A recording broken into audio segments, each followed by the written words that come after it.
Hey everyone, making another video, and I'm actually uploading a video as I make this, and it's about analyzing your grocery receipts to make better food choices and better money decisions. It's a pretty cool video, I think. And I actually got a couple new subscribers, so I want to say thank you. And I got a message from someone. I think she's a subscriber. No, I don't know. Sorry, I don't remember exactly. But she said that she enjoyed the candy video, the one where we talk about the junk food, that I have laying around and kind of thinking twice about it. But she still really likes to hear my own experiences. So I do plan on doing both. I'm trying to evolve it a little bit, so it's not going to just be one or the other. Oh yeah, so my last video I told you that I got a haircut, but I was running short on time, so it's a lot lighter, a lot healthier. She said that from the length of my hair, it's very healthy. I have it down like, almost to the crack of my butt. That's how long it is. I got a pretty good amount taken off, but it's still very, very long. Yeah, but it's very healthy, she said. She said she was surprised how much of the ends weren't as bad as she thought it would be. So, but I definitely tell the very ends of it were getting bad quickly. So, yeah.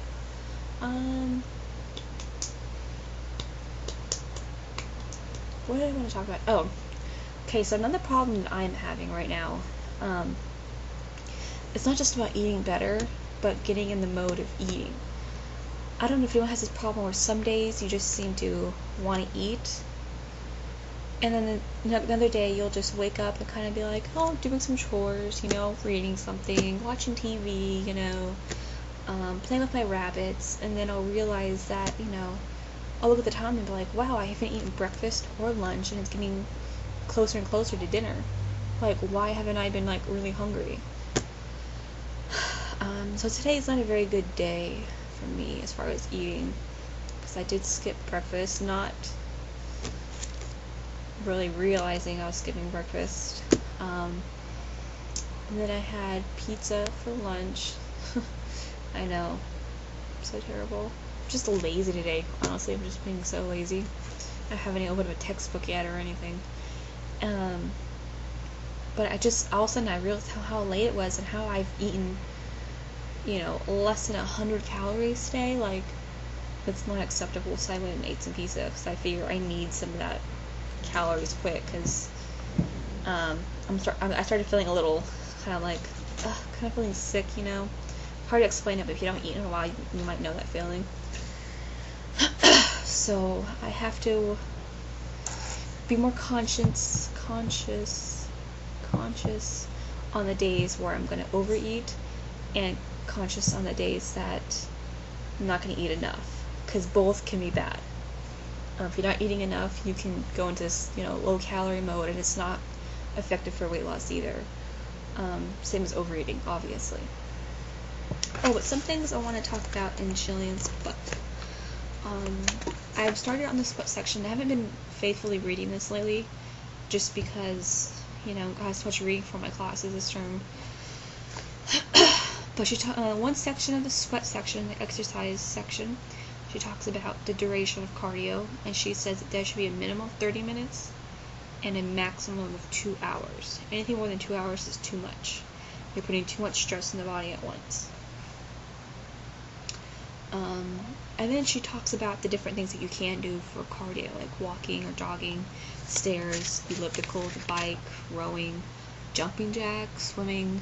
She talks about each one in detail, so there's a lot of neat things in here.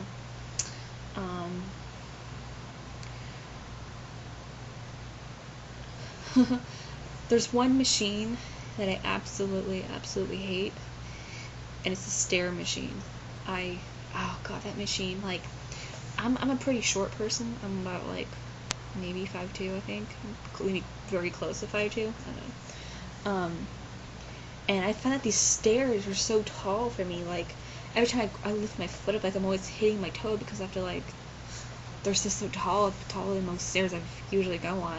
It's annoying to me.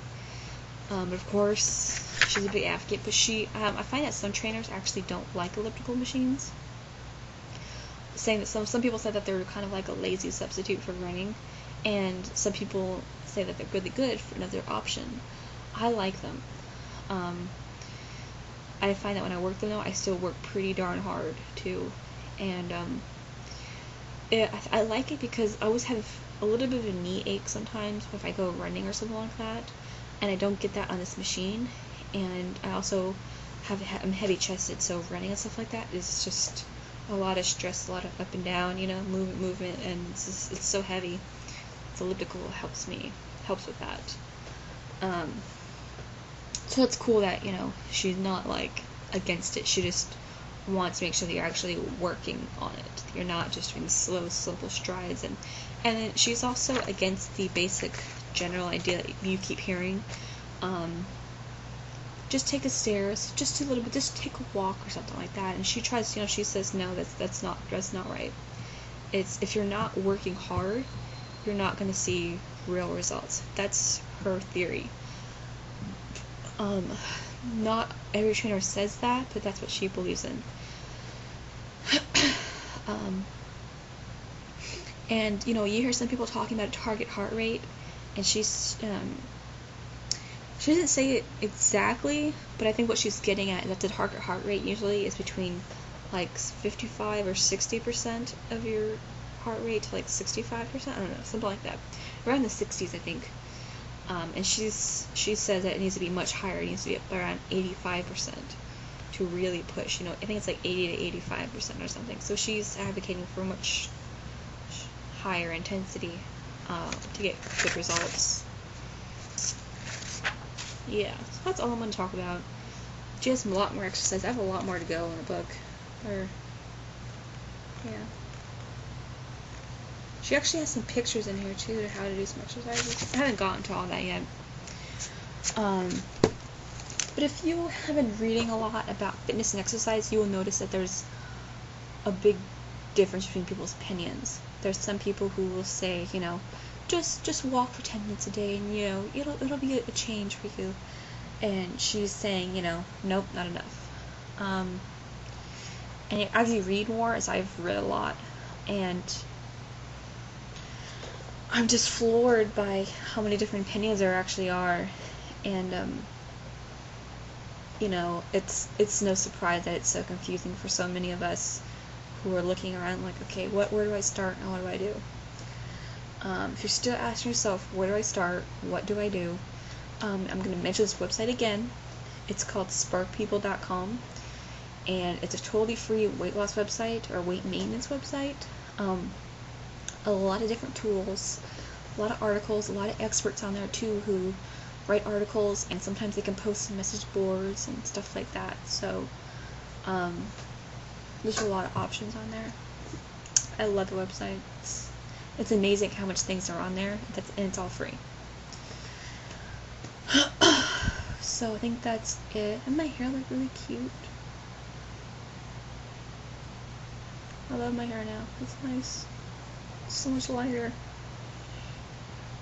Okay, I'm gonna stop staring at my hair and feeling it. Okay, a little bit more. Almost done. Okay, so after getting this haircut, I feel so much lighter and nicer. So if you haven't cut your hair in a while, just do it. Do someplace you trust, and don't cheap out too much. I've gotten so many bad haircuts from a lot of those cheaper budget places. There's one woman there who's really good, and then she left. I'm gonna try this other woman, and she gave me bangs that were like up here. I mean, they were like these really awful bangs that were just like really short. So, okay, I'm mumbling. Bye everyone.